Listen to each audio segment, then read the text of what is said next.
the dashboard. You see, the dashboard in this whole truck, I can say it's divided into two. We have the instrument panel and we have the rocker switches. Now, in this video, what I want to do is I want to give you the name of each and every item found on the dashboard. But I'm going to do this video in a series, meaning I'm going to split the video. I'm going to make the video two parts. So the first part, I'm going to be giving the names of the buttons, or better still, the rocker switch found on the dashboard.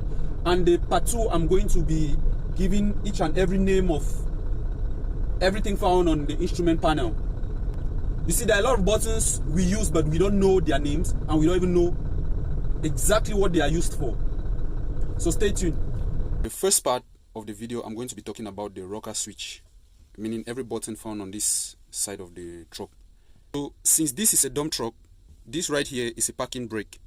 If this truck was a tractor truck pulling a trailer, you would have a parking brake for the trailer right here. But since it's a dump truck, we have just this one. So this right here is the parking brake. The next button we have here, this is the light switch. So you press this button and the parking lights, the low beam, they will come on. So this is the switch responsible for that. And the next button we'll have here, this is the front fog lamp. This switch is for the front fog lamp. So we press this button, the front fog lamp will come on. The next button is the rear fog switch. So you press this button and the rear fog lamp will be switched on. The next button you have right here is this button is the emergency alarm switch. So when you put this switch on, all the turn lights are going to come on. Also called the double trafficator.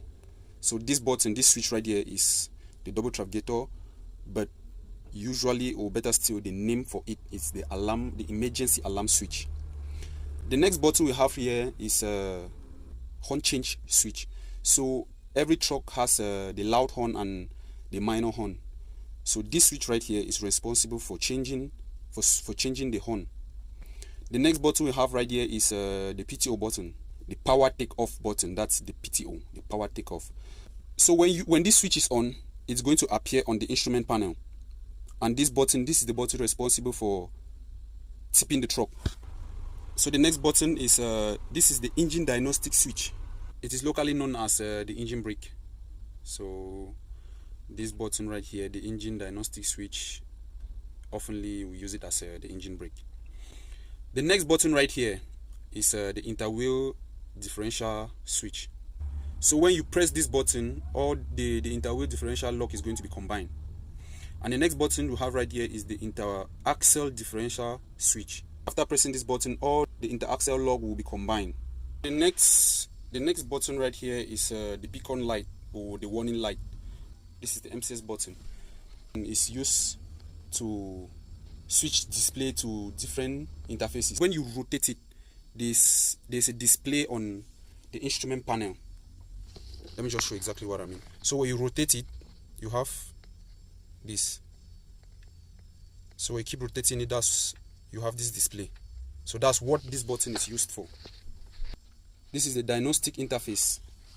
That's how it's called. It's the diagnostic interface. So we use it to charge phones, charge other stuff we have in the truck. But the real use for this is used to connect the EOL tool. So actually, this is, I can say this is that part of the truck where maybe a mechanic wants to program something in the truck. So this is the part in which he uses. So we often use it to charge our phones. Yes, you charge your phone with it, it's still possible.